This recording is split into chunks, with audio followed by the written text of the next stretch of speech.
Good morning, my esteemed guests. Today it is my pleasure to give everyone a small introduction into the world of economics.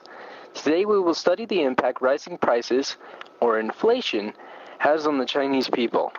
So, first question, what is inflation? Inflation is a persistent, substantial rise in the general level of prices related to an increase in the volume of money and resulting in the loss of value. Let's break it down a little bit. Let's say you make $1,000 a month. So that $1,000, you put $500 towards rent, $400 towards groceries, and $100 for fun. With that $100, you can get 10 movie tickets.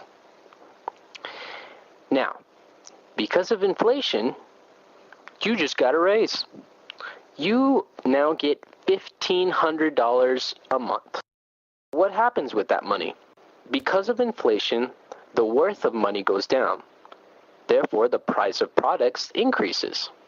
Now you have to pay $700 for rent, $700 for groceries, and you're left with another $100 left for you. Now the price has gone up, $15 for a ticket. That only allows you 6 tickets, and then $10 extra. So what happened with your money? Well, that's cause of inflation. What is China's inflation rate? According to the Central Intelligence Agency of the United States of America, the inflation rate for consumer prices is 5.4%, estimated for 2011. The country's comparison to the world is number 128. The inflation rate in 2010 was only 3.2%. So what prices are rising in China? The main prices rising in China right now is in the housing market. Thinking back to our example, it's as if you were paying the $700 per month in rent when the actual value, the true value, of your apartment is only $500 per month. In essence, you are paying more than what the product is worth, but that's only because you have the extra money. Why is the Chinese housing bubble rising? This is because China has no place for investors to save their money as a liquid asset except for houses. What is the Chinese government doing to stop this? The Chinese government is not allowing citizens to buy houses unless they can come up with 50% down payment, which is a problem for the middle class. In an effort to further cool prices, the authorities will maintain purchase and credit restrictions that contributed to the deterioration of property markets in the second half of 2011. Local government revenues fell as a result of declining land sales by 13% in Shanghai, 14% in Beijing, and 29% in Nanjing from January to November 2011.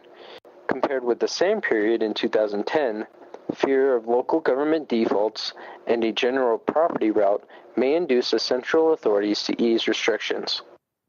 Nonetheless, Beijing will continue to prioritize the construction of affordable housing for the poor in an attempt to prevent a hard landing in the construction sector.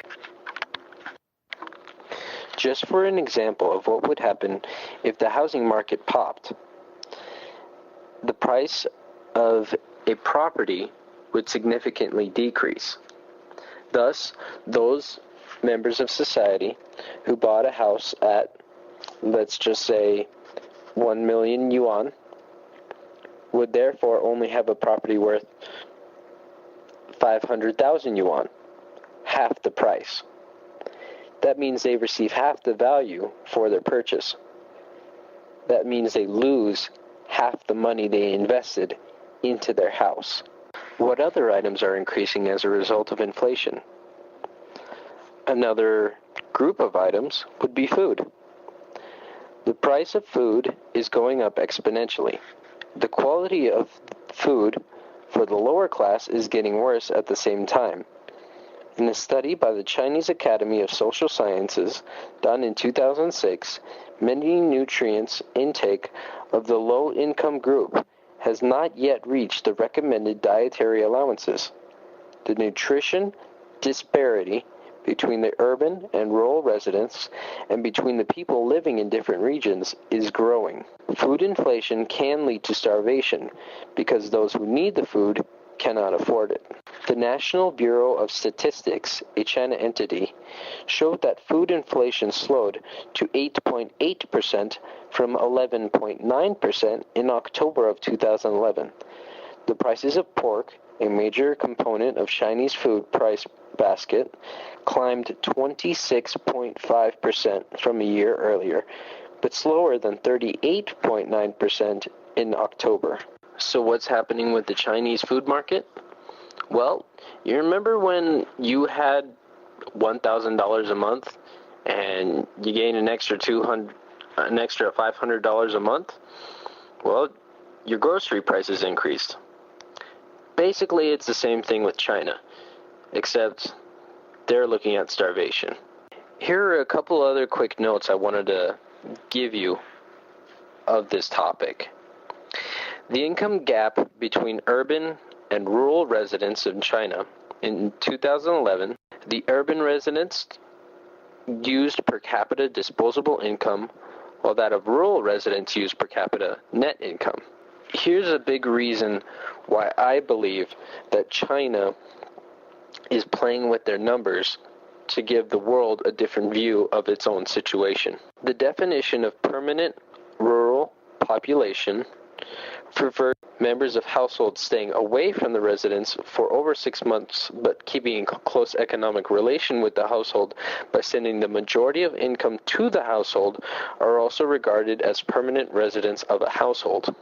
That is to say that those people from the rural areas who come to the city to send money back home are counted as rural residents.